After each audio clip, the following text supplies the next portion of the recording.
This week on the Push Pull Legs podcast, we've got a double bout of protein bars on our review, and we talk about intuitive eating, intuitive lifting, and what we think about it.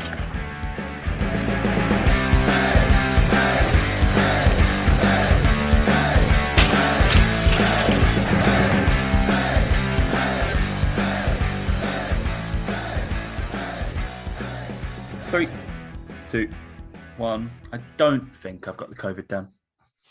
Hey guys, welcome to the Push Pull Legs podcast with myself, Damik. And me, Tom Hall. What's going on, Bob?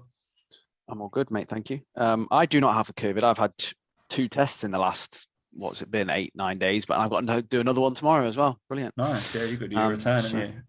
I've got to do my day two. I did one yesterday because I've had a bit of a scratchy throat and a cough. And then, God. Because, yeah, apparently that's the thing to do now. Because obviously, if you just have a little scratchy throat and a cough, you can't possibly have just feeling slightly under the weather. You've definitely got COVID. You have to test for COVID. You have to. You have to test. So doing the little lateral flow tests is always lovely.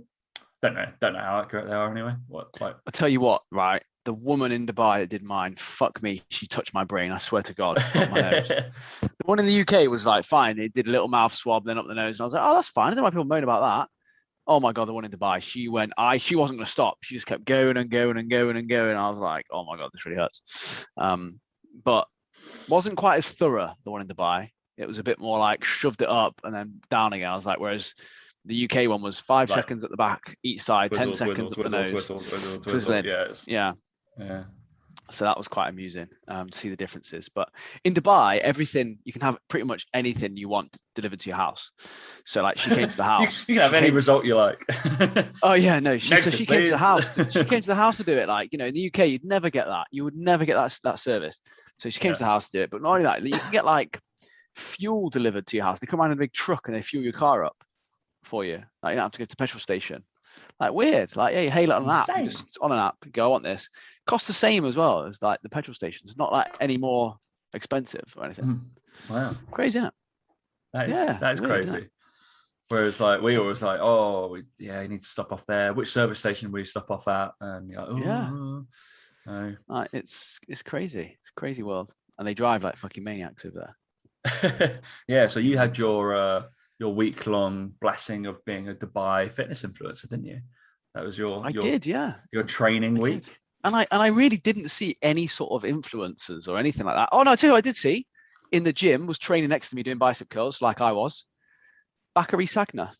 There you go. Oh really? Yeah, he came in and I was like, that's Bakary, looks just like Bakary Sagna. And then I was stood there for a second. I was like, it is Bakary Sagna. I was like, went on his Instagram and he's in Dubai. Oh, interesting. Because I don't know whether he still does, but he was one of our friend James Ralph's clients. I'm assuming he's not anymore because I don't know whether he's playing football much anymore. Oh, he doesn't play anymore. No, I think he's doing work I think he was doing work with Qatar and the Middle East. I was doing some work in the Middle East around getting football out there. I think with the World Cup in Qatar and stuff. But yeah, I was like looking at it, I was like, that's definitely him. And it was him. And you know how you can tell the way a footballer trains, whether he's a footballer or not. The second he started training, I was like, that's Bakary Sagna. Straight up. Knew straight away.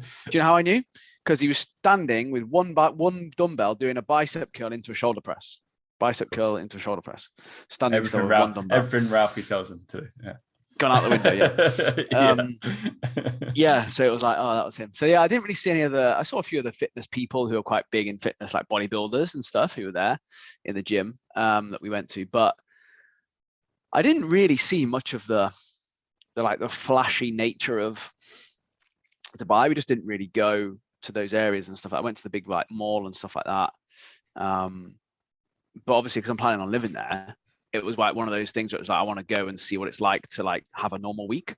So like, I wanted to see what it was like going to the gym, going to the supermarket, just generally living life day to day and stuff. And surprisingly, not hugely different. Again, I think it gets made out to be like, well, yeah, if you go on holiday for a week, you're going to see the sights and the sounds and you're going to see all the flashy people and all that sort of stuff because that's where they go.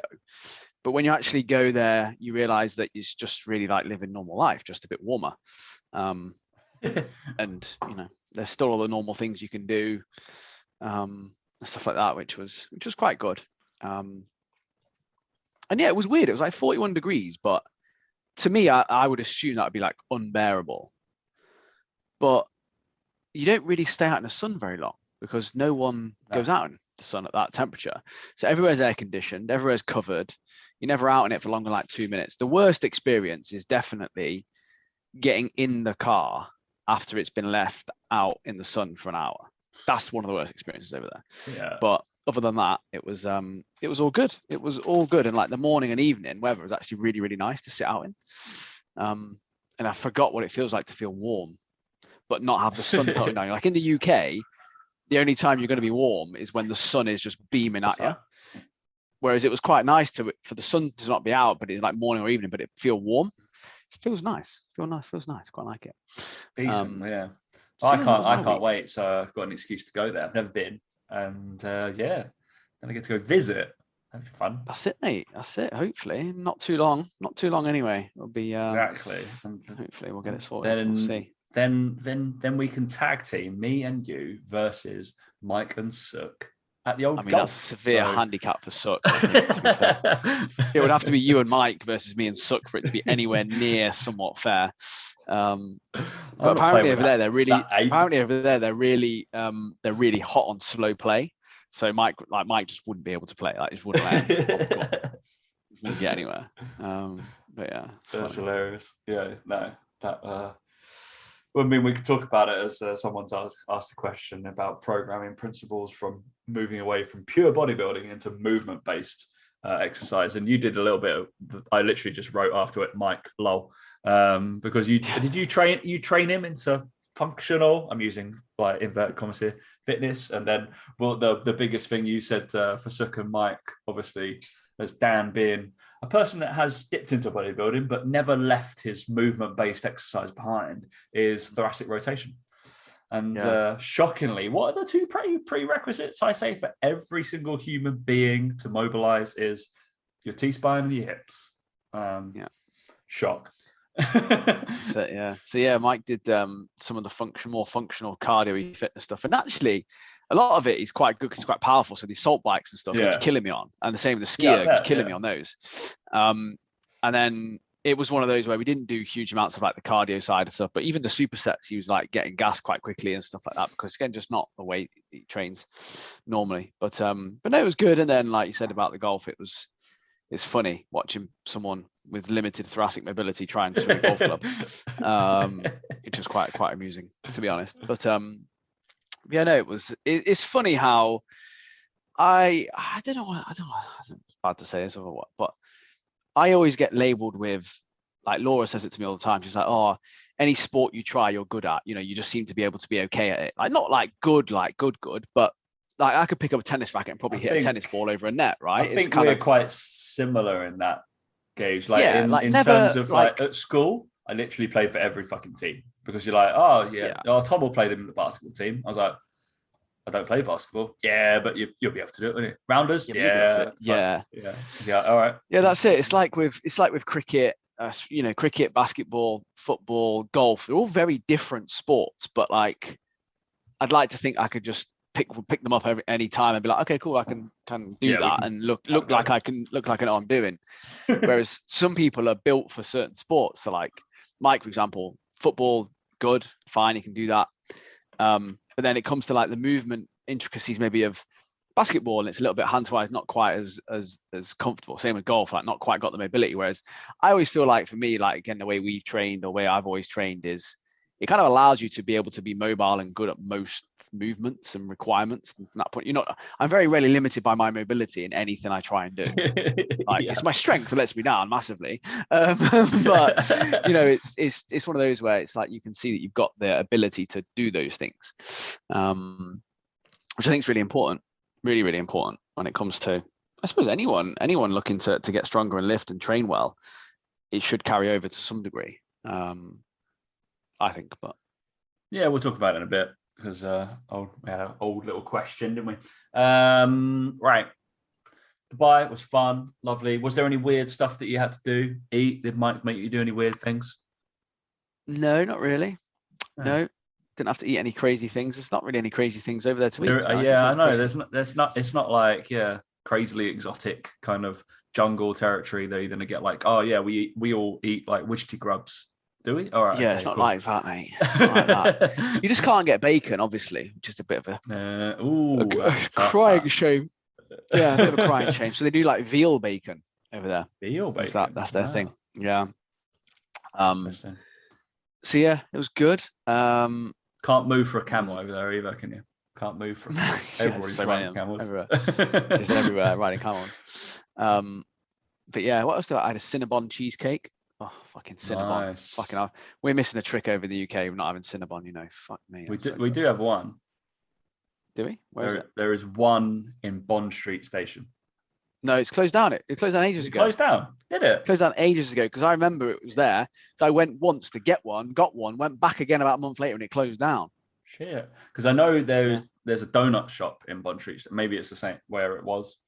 I'm not too sure. I thought it was around the corner next to McDonald's. It used to be around the little corner. It was a little tiny shop. Yeah. I'm not too sure. Obviously, it's probably still not there. But it's weird because considering now, this is fast food news, Wendy's is coming back to the UK. Like it's coming back to London because they tried to do it about 20 years ago, I think, and failed. But they're coming. I was like, great.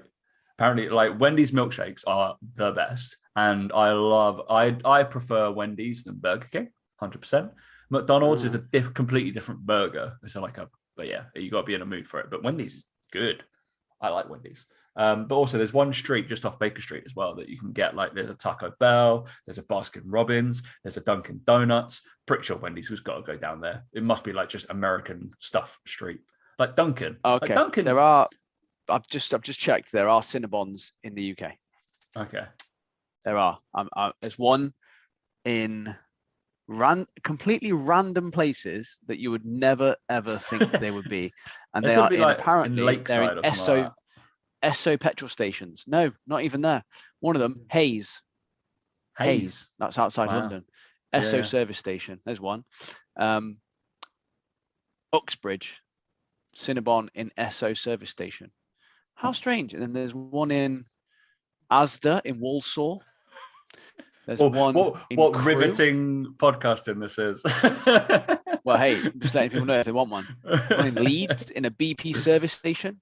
They're all in service stations. That's really strange. And they are a lot of them are up north, Manchester, Liverpool way. How strange is that? I'm going to Manchester on the weekend. Maybe we have to go. Exciting. I not know that, but yeah, that one in London closed down. Really annoying. Anyway, annoying. As you were. I forgot my chain of thought, but yeah, we're gonna go. Let's do some protein bars, mate. Might as well. Oh yes. Right. Oh yeah. By the way, you know that brand that we like, what I like, the Wanna bars. Yeah. Yeah. Obviously, I tagged them, and they watched. they listened to the show last time, and then they were like, I was like, lovely. Apparently, we said they were vegan when they're not. I don't think I remember. I think it got misconstrued because we were both talking over each other, and you were trying a vegan bar at the same time. They were like, "Oh, really? Yeah, awesome! Thanks for the review." Blah blah blah.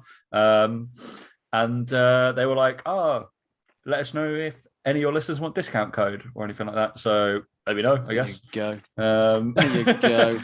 That's what we're about. Or, yeah. Right. I think today's the day we try the quest. Oh, fuck off. Today's the day. Can we have a quest and something else? Yeah, I think we should have two. But I think we need to go for the quest, mate. So I'm going to go quest first, just because why not? All right. Well, so the return of the quest bar. Remember, this used to be when we first joined the third space. This was like, I remember having a box of them in my room. Yeah. Chocolate chip cookie dough ones. Oh, they haven't changed one bit. Not right. So what have you got? Cinnamon roll. I've got chocolate chip cookie dough, which I thought was like the OG, right?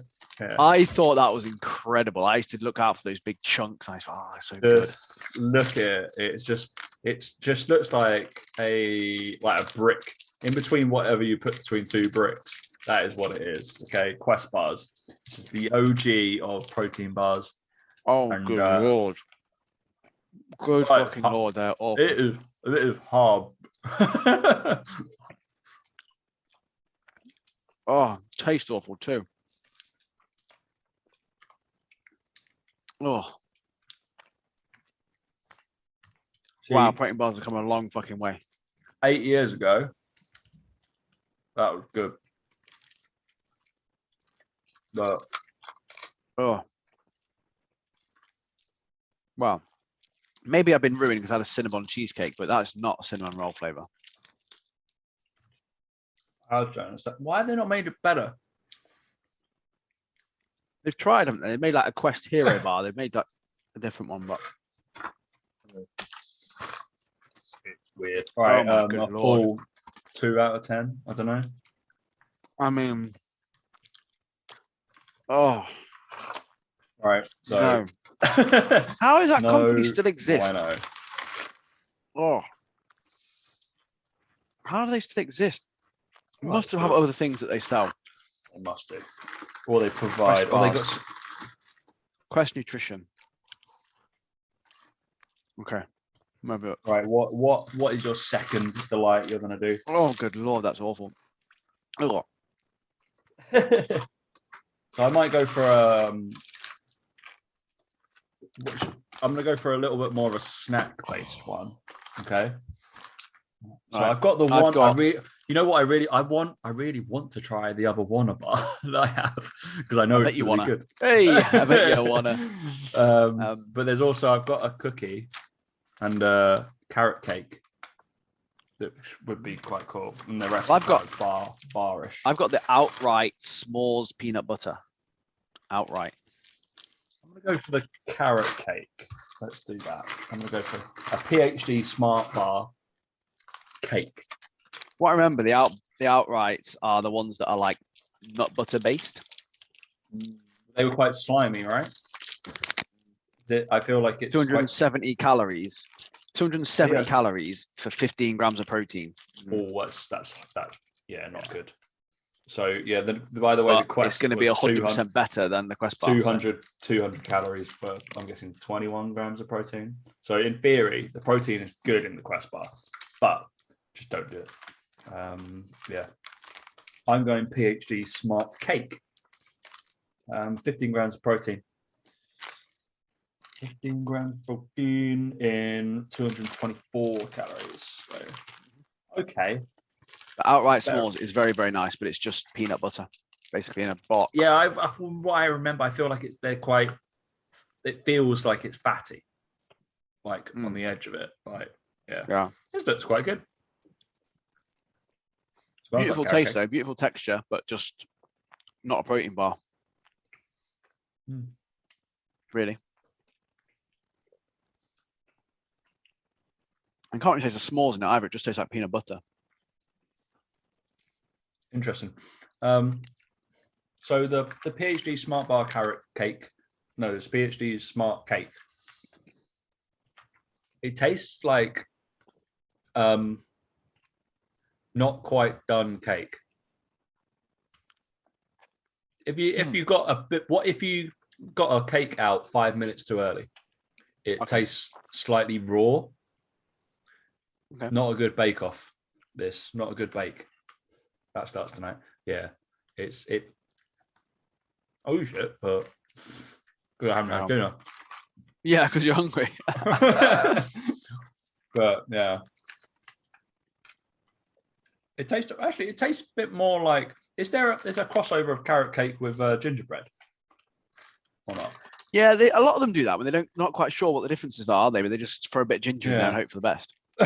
that feels gingerbready. If I'm really honest, it feels like a slightly rawish, gooey gingerbread. Oh, but because I love carrot cake, so it's got some high standards to go towards. But yeah, not too fantastic this week, mate. So you come back, we go to, and one just reminiscing more than anything else, the Quest bar. And then, that one, not too fantastic. So I think next week I'm having the Wanna bar. Screw you. Yeah, you should. You deserve it after that, mate. Not great. All right. Couple of topics then.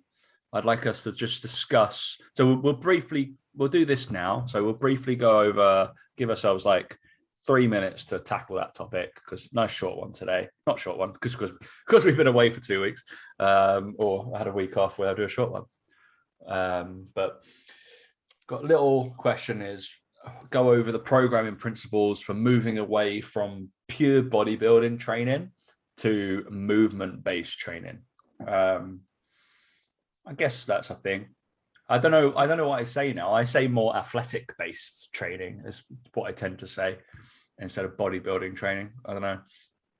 Because it's the way I put it is like, all right, for most people, if you're like, oh, I do mainly bodybuilding. Yeah, like what we just said. If you have no like qualms about you don't ever want to step on stage and you're still doing bodybuilding training, I think that's a slight hindrance. It's probably not the best thing for you. And you can probably get equally as good as, or let's say upwards of 75% of the same results you have been doing, but move better. And you probably play like some sort of recreational sport, then probably athletic-based training and all that kind of capacity training is probably better for you. I get you might enjoy bodybuilding training, then crack on, absolutely fine, then go do it, but don't expect to be able to go and play football and basketball and be good at it, basically. The reason why you were good at it as a child, because guess what, PE class and playtime, you were doing all the basic movements and running around and lunging and changing direction. That's why you were good at those things. You weren't doing, guess what, chest press, those ridiculous, like loads of lat pull downs, all these kind of very only one plane of motion kind of bullshit sagittal. That's it. And you're like, nah, we were rotating, we were doing everything. Okay. Which is okay. Just that's a caveat. When people start to realize that, then they start to move better and probably change their training slightly. It doesn't mean you have to be crazy like me and jump about all the time, but I'm hoping Dan would concur that when I hit a golf ball, you can kind of see the position and maybe the power and elasticness that I can get into, that it does translate into what I like to do, which is golf. Yeah, it can look slightly easy to hit something about 300 yards with a 3-wood, and you're like, all right, okay, cool. That's only because I trained for it. Yeah, which golfers do. Lovely. So let's go over bodybuilding principles, Dan. What would you say they are? I mean, high rep, as much volume as you can get, mainly bilateral movements, just like lift as much load as possible. That's pretty much it. Like with a slow tempo, control movement, trying to create as much damage in the muscle as possible. Probably that's like literally the thought process, really. No real thought about speed of movement, planes of motion, all that sort of stuff. I think the first thing I would say for anyone wanting to step away from bodybuilding and do more athletic movements, the easiest thing to do straight off the bat, which will impact your programming very, very little, but will give you an idea of any problems you have, is to go from bilateral to unilateral training. Literally, instead of back squatting, do Bulgarian squats. Instead of doing RDLs, do single leg RDLs. Instead of, doing seated dumbbell press, do standing single arm dumbbell press. You will soon realize just how many imbalances you may well have, but also how much your body will, or how much you'll realize how unstable you are the second you take away one of those weights from each side of your body. By doing that, you'll become more athletic just by doing that. I think, again, just from stopping back squatting and doing Bulgarian split squats, you will become more athletic from doing that one thing, just changing that one thing. Going from bench press to doing single arm dumbbell bench press, you will fucking become more athletic. You'll notice it. It'll fucking feel horrible as well. That'll be the easiest thing and from that point of view, you don't have to change your programming, the machines you use to a degree. Again, leg press, instead of double leg, use single leg. Like, just by doing that, you will, I promise you, become more athletic, and you will have barely changed your training. Yeah. And then once you there is a general rule of thumb, mainly for rehab purposes, that we say nail the sagittal plane before you move into the What's the other one? Frontal plane. There we go. Frontal. And then transverse. So we've got to get comfortable in the sagittal plane first, and then you get comfortable in the frontal plane, which is true to a certain degree, because people just don't like moving in the frontal plane. All those lateral movements. I see Dan, like, whenever you do them, you're like, look at me, I can do a goblet lateral Cossack squat. Lovely. And you're full well knowing that not all of your followers, or the ones that are strictly like kind of muscle game, cannot do it. And they're like, this is why you train like this. Your hips don't move. Yeah. And it is a hard thing to do. And I think it's really, really, really humbling. I've got a lad who safety bar squats. I had him today. We were doing like 160s for 5 reps, and he's doing like deadlifts, 180s for 5s on trap bar and stuff. I make him do a lateral hinge, like walk in. He can't properly do it with a 12 kilo kettlebell. Just of how he's been trained previously. And I'm like, we need to do more of this, don't we? Yeah. Because he was so obsessed with getting stronger, and he's come back after I haven't seen him for about 2 years, when he went back to Q8, and he'd been training out there. And I'm like, have you moved like from side to side since you last saw me? He's like, nah, we never did that neither. I'm like, brilliant. All right, good. Take this, move it over there. I'm like, Jesus. No wonder you still got back pain. It's like, your duck just don't do anything. So yeah, that kind of stuff. So moving laterally, I would say, is something to start doing, and literally doing it body weight. Starting like, warm-ups, yeah. Start with warm-ups and body weight. Don't be like, I've got to load it. No, it doesn't matter. Like, just do it laterally and sit. So the benches, I literally will put that as my lateral lunge to touch to somebody's. Basically, they box squat, but doing a lateral box squat still starts to make that hip move that way. So I would start looking at those as well, and you'll still get some pretty good kind of glutey pump, quaddy pump as you go through it. Maybe touch some muscles that don't really get moved in that kind of plane of motion as well, believe it or not. In terms of setting out your programming, just beware. Most bodybuilders or bodybuilding program, the whole splits of doing, this doesn't need to be said, does it? Chests once a week. How long does it take your body to recover? How long does it take your body to recover? Do you feel like you can do chest again in 3 days? Yes. Then why the hell do you do it once a week? That's insane. Absolutely insane. If you're doing 5 sets of chest-based exercises on one day, and then you don't touch it again till the following week, that is a week lost. Like, I don't understand. You're not going to make any progress, and it's going to be limited. Why not do, instead of those 5 sets on that, you do 3 sets of chest on the Monday, and then 3 sets of chest on the Thursday. Suddenly we've done 1 more set total, and we've trained it twice. And so it's still fully recovered. And then you can do the back stuff as well. So you just turn it into an upper day.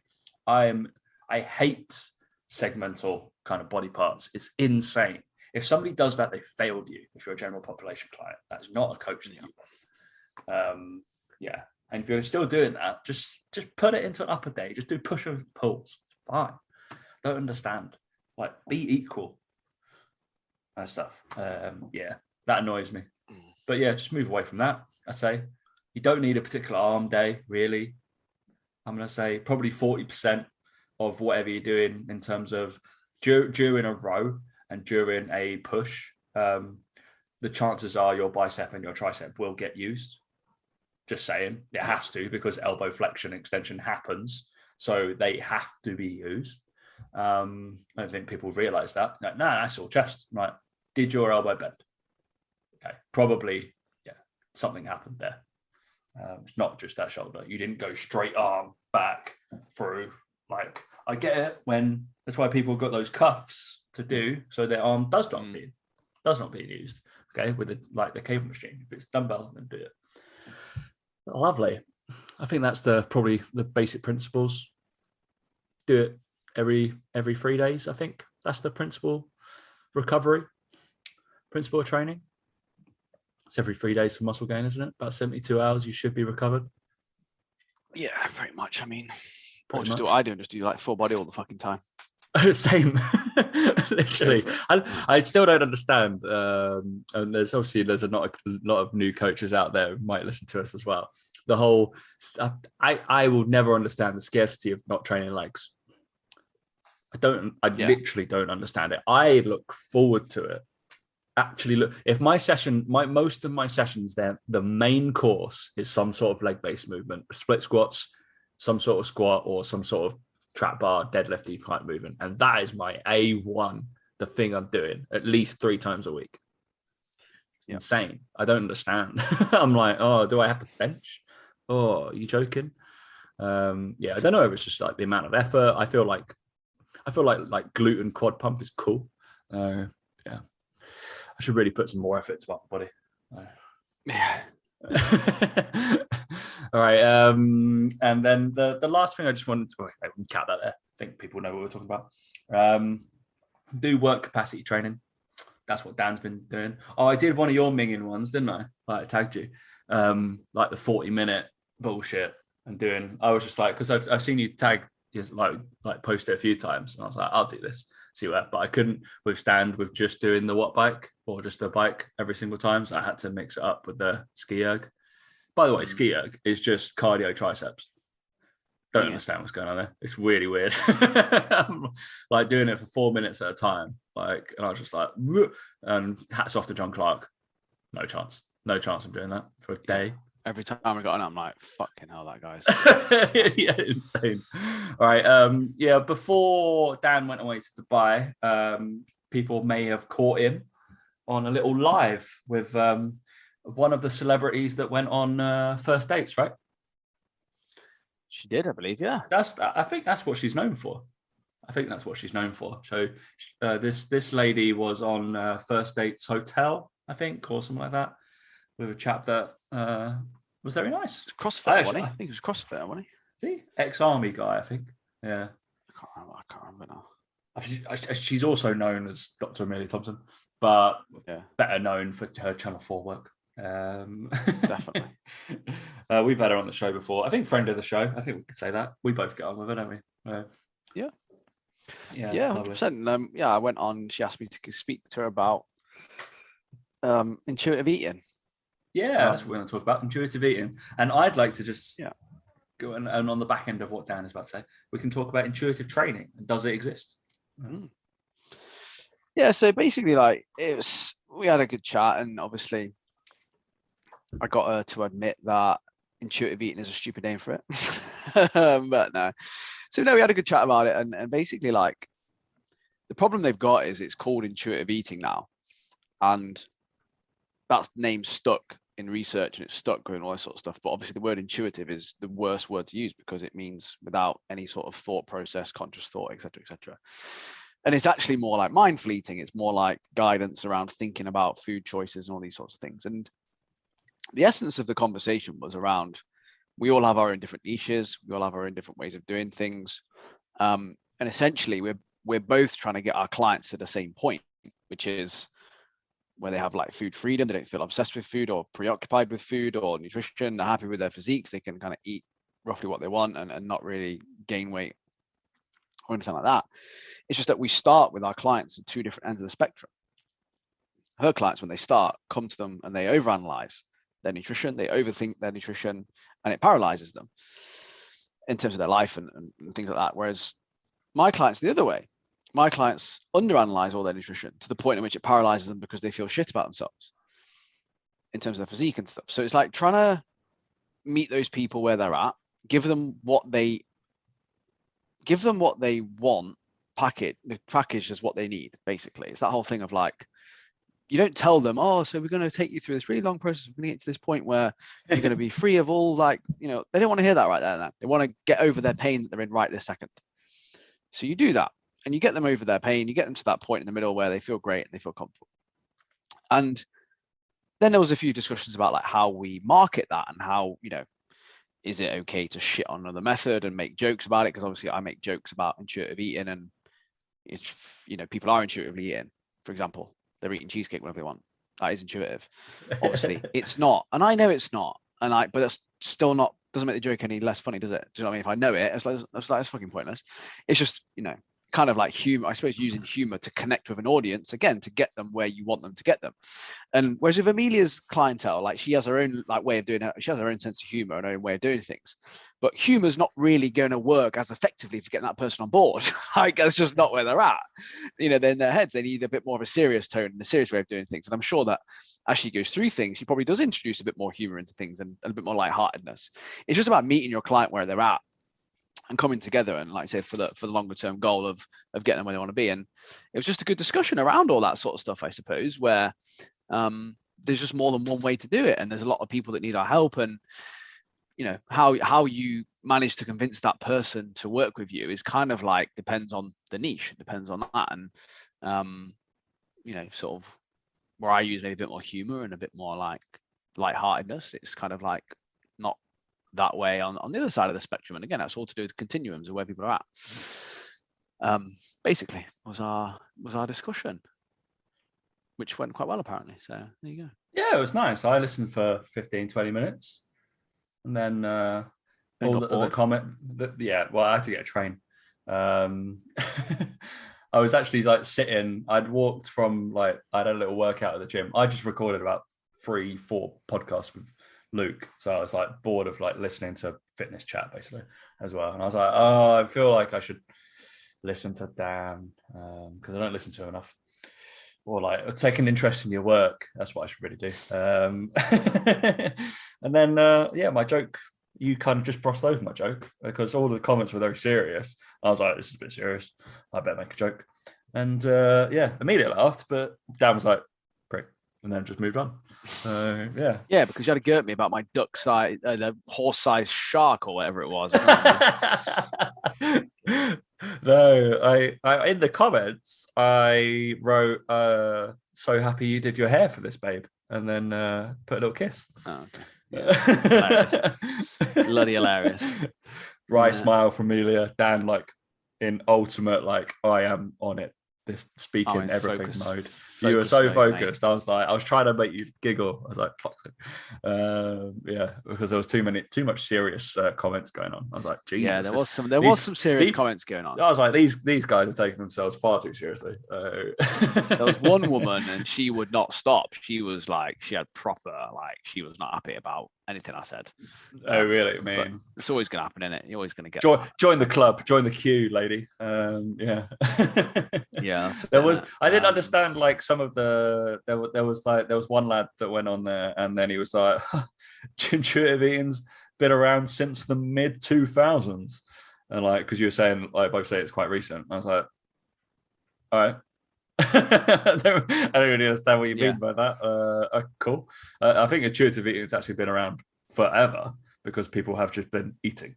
So I don't think that's I was like the concept, maybe conceptualization of it.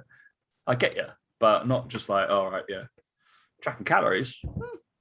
I'd say that's a little bit more of a scientific research like thing that's going on. So yeah, that's the thing. Is like I suppose that her point was intuitive eating now has research. Sort of, there is research coming forward about it and all this sort of stuff, which again I get, and there is, which is great. And you know, and I understand that, and but again, it's trying to understand, I suppose, the type of person that goes for those studies, right? And that's going to basically, research should own. Right, it's because obviously I'm going to dip into like auto-regulation of intuitive lifting and stuff like that. Research should only like kind of form a kind of center around your ideals. Okay, it should like. It doesn't mean it is the thing for every single client, because we know through all the research that goes out there, the figures and the numbers of how many sets and reps and load. This is one that I come back to, and people are like, oh, they won't be able. Like a researcher will tell me to do this. So you like 87.5% for 6 reps, and you should be able to do that for 4 sets of 6. And I just know a human being cannot do that. And there'll be certain things that research will predicate, but research should inform your practice. It should not be the be and all and end all. And that's about it. And you're realizing that's when coaching comes in. And Amelia has got a very successful business, and is quite successful at being the intuitive eating person. But she knows in heart of heart, she knows, and she has done it. And I'm the assumption of she still makes people track like some of her clients obviously still track because that's what they need, because she has informed practice from the research about that.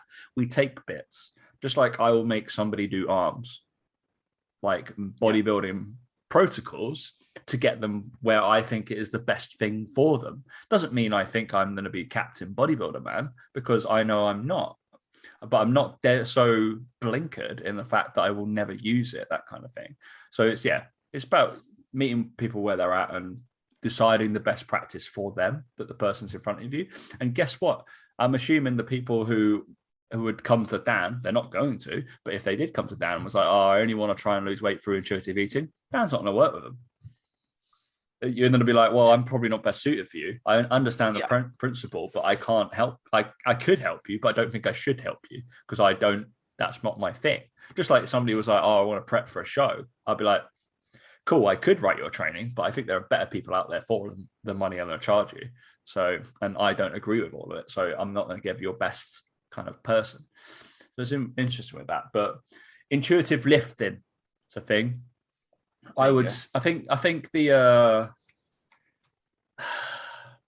it's a weird one because I think a lot of people intuitively lift. So I only really track people's lifts for maybe the 1A and then 2A exercises. If I'm truly honest, I only really care about the volume and the load of that.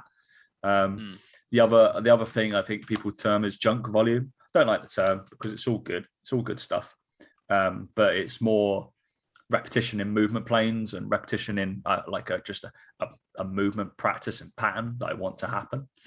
And obviously I track contacts of plyometrics because that is actually important, because that's got some decent research for, I don't want to break your Achilles. Okay, cool. All right, good. Generally, realizing that you walk in and you actually only need about a beginner 40 to 50 forceful contacts per session is amount you can shake, and then you start learning it. Hence, I went apeshit when we were in an Exos thing, and Exos is meant to be like captains of like plyometrics. Suddenly, when we're coaching and learning to coach them, how many contacts did we do in one session? Like one day of a workshop? Fucking millions. And I was like, we just learned about contacts and we're doing all of these. It's insane. Yeah. But yeah, there's certain things you have to track for a client safety point of view. So auto-regulation is interesting. And I know Helms has done a fair bit on auto-regulation of strength training, maybe a bit of hypertrophy. You kind of lift to what you are that day. But I still think you need a ballpark figure, which would be your calories, I think, or your protein goal to work towards if you're going to relate it to that. Because otherwise you I don't know, peeing into the wind. Don't really know what's going to happen. So yeah. Yeah, it's one of those where it's just understanding those like you said, those elements really, and it's no surprise that a lot of people are very good at intuitive eating. Like I even said on the video, I said, look, I'm a intuitive eater, like I'm a mindful eater because I don't need to, but I've also got the education and I know the knowledge and I know everything about protein, calories, food choices and stuff, and like that. It's no surprise to me. I know everything about protein, calories, everything there is. You know what I mean? Like the foods I eat. And like, it's no surprise that those that are really successful with intuitive eating have a background of understanding food and calories and all those things, right? And I think that's the key thing for me is, I think it was my post I put up. I said, mindful eating only works when your mind is full of useful nutritional information. And it's true. You can't do it without an element of education and knowledge. Yeah. So that was kind of my point with it, really. Which is the same about training. So that was kind of where I was going with it. So it's good. Good discussion. More discussion should be had by opposing people in different views without it kind of resorting to just calling people names and going, you're wrong, that kind of thing. And being able to, especially because you two are friends and it was nice to see different points of view and how you can still work around it. So yeah. Whereas, I don't know. If I talk to, I don't really get it with bodybuilders. So they tend to just go quiet because there won't be an understanding of like plyometric based exercise and tendon kind of stuff. So, yeah. But I had a go at one actually who just categorically does bodybuilding in person. And he was like, yeah, my hip's hurting, this hurting. I was like, is it possible that you've tried to gain mass so quickly that your tendon can't load it? Yeah. I was like, That is possible. It is 100% possible. Yeah, that that's probably why your hip feels funny. But I don't know. Everybody needs a little bit of something. We all need a little bit of everything, and you just go into it full hog. Nice, mate. Any other business? We're 45 minutes deep. Not from me. No. Not from me. Yeah, nothing crazy. So we closed PT Core for the intake, but I believe we'll be reopening very soon in a newfangled way, because we've decided to hit at least, you'll be able to do a little one-to-one or one-to-whatever little workshop in a Zoom meeting with myself or Luke, basically 3 times a week now. Isn't that insane? On Zoom. So you'll be able to cover any unit. Anybody's doing the PT Core right now. Basically, we have a 2-week timetable. It's actually a month timetable, and we will cover each unit at least twice a month. So you can do it at your own pace, but just check in and have basically tutor mentor time. Lovely, because we are about value, or we actually want people to have good results and be good trainers. So, and you know what's the best? Talking to the people who wrote the course and getting some ideas. So yeah, I think that's probably the best thing to do. Sounds like Dan's idea of hell, but yeah. Easy as that. Apart from that, obviously go check out Biceps and Banter podcast. I think you're on that one, aren't you? That's your one. My other one tomorrow. Yeah. Oh really? My other one, PT Collective podcast, obviously is out every Wednesday, annoyingly exactly the same time as this one is out. So I might shift this to out on Thursday, so people don't get sick of my voice. When's Biceps and Banter out? Thursday mornings usually. Thursdays, Jesus. Shall we withhold us for a Friday? I don't know. 3 days of consecutive content. We'll see. Oh no! Oh, everyone loves it, mate. Don't you worry about that. That's the thing about podcasts. You consume at any time you like. Lovely. Yeah. That's it. All right. Thanks, guys. Thanks for listening, and we will catch you next week. See you later.